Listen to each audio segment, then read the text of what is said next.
Hallelujah, praise the Lord. प्रभु यीशु मसीह में मेरे सब बहन भाइयों को जय मसीह की। आप सबका स्वागत है जीवत परमेश्वर की जीवत हजूरी में, जिसमें आने के बाद आपका जीवन कभी भी सेम नहीं रहता। आज हम परमेश्वर के पवित्र वचन को मेरी भविष्यवाणियों की पुस्तक में से पढ़ेंगे। ये वचन परमेश्वर के दास प्रेरित अंकु यूसुफ नरूला जी के द्वारा लिखे गए हैं और इन पवित्र वचनों को सुनना आपके जीवन में एक आशीष को लेकर आएगा। तो विश्वास के साथ इस पवित्र वचन को पूरा सुने।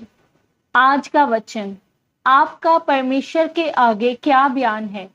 जैसा कि परमेश्वर के पवित्र वचन रूत 1 अध्याय उसके 1 वचन में लिखा है, जिन दिनों में न्यायी लोग न्याय करते थे उन दिनों में देश में अकाल पड़ा। तब यहूदा के बैतलहम का एक पुरुष अपनी स्त्री और दोनों पुत्रों को संग लेकर मोआब के देश में परदेशी होकर रहने के लिए चला। मेरी प्रियो, परमेश्वर ने आपको अपनी महिमा के लिए बुलाया है और परमेश्वर ने इसलिए आपको अपने पास बुलाया है कि वह आपको परख कर आशीषित कर सके। जब आप इस वचन के बारे में पढ़ते हैं तो बैतलहम में अकाल पड़ने के कारण एलीमेलेक ने देखा कि उसके पास अब रोटी नहीं है, तो फिर वह मोआब देश में अपने परिवार को लेकर चला गया। मोआब देश नीचा है और बैतलहम ऊंचाई में है। मोआब का मतलब है एक ऐसी जाति जो व्यभिचार से पैदा हुई थी और बैतलहम का मतलब है रोटी का घर। एलीमेलेक ने यह बिल्कुल भी नहीं सोचा कि चाहे परमेश्वर के घर यानी बैतलहम देश में अकाल है, जिसका नाम ही रोटी का घर है, और अगर रोटी की कमी है तो फिर भी उसे पाप में नहीं जाना है।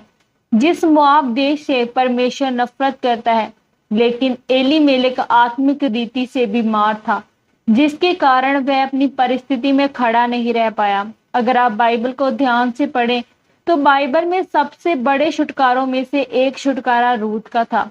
जब उसका पति मर चुका था तो नाओमी ने अपनी दोनों बहुओं को कहा कि अब मैं कोई पति नहीं कर सकती और ना ही मेरे कोई पुत्र है कि तुम उनकी पत्नी ठहरो। इसीलिए मैं तुमसे कहती हूँ कि तुम वापस अपने देश में लौट चले जाओ। और तब रूत की जटानी अपने देश में वापस चली गई थी। और जब नाओमी ने रूत को भी वापस जाने के लिए कहा तो रूत 1 अध्याय उसके 17 वचन में रूत ने कहा, जहां तू मरेगी वहां मैं भी मरूंगी और वही मुझे मिट्टी दी जाएगी।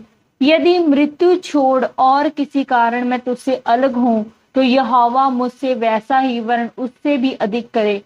क्योंकि रूत ये बात जानती थी कि अगर वह अपने देश में वापस चली गई तो उसे वहां सब कुछ मिल जाएगा, लेकिन यहोवा परमेश्वर नहीं मिलेगा।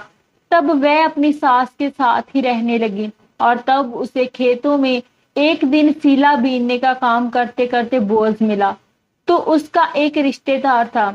फिर तब परमेश्वर ने बोझ के मन में डाला कि वह रूत से शादी करे। तब उसने रूत से शादी की। तब बाइबल कहती है कि बोझ और रूत से ओबेद का जन्म हुआ और ओबेद से यिशै और यिशै से दाऊद जन्मा और उसी दाऊद से यीशु मसीह पैदा हुए और यीशु मसीह से हम सब पैदा हुए। मेरे प्रियो, जैसे रूत ने कहा था कि मौत को छोड़ मुझे अब तुझसे कोई अलग नहीं कर सकता, तो आज मैं आपसे पूछना चाहता हूं कि क्या आपका भी यही बयान है परमेश्वर के लिए। आज हर एक व्यक्ति चाहता है कि वह अपने जीवन में, परिवार में, व्यापार में छुटकारा पाए, लेकिन हर एक छुटकारे के लिए मूल्य अदा किया गया है। आपको उस छुटकारे को ग्रहण करने के लिए विश्वास करना होगा और विश्वास की कीमत परमेश्वर को देनी होगी। तब आप अपने छुटकारे के साथ अगले सत्र पर जाएंगे। आमीन। आइए हम मिलकर इस अंगीकार को करें। सर्वशक्तिमान परमेश्वर, इस वचन के लिए मैं आपका धन्यवाद करती हूँ और अंगीकार करती हूँ परमेश्वर, जिस तरह रूत अपनी सास के संग वफादार रही और आशीषित हुई, वैसे ही मैं भी तेरे पीछे चलूंगी और आशीषित होंगी। आप मुझे अनुग्रह दें प्रभु यीशु मसीह के सामर्थी नाम में। आमीन, आमीन और आमीन। आज के इस पवित्र वचन के द्वारा परमेश्वर आप सबको बहुतायत से आशीषित करे। सबको जय मसीह की।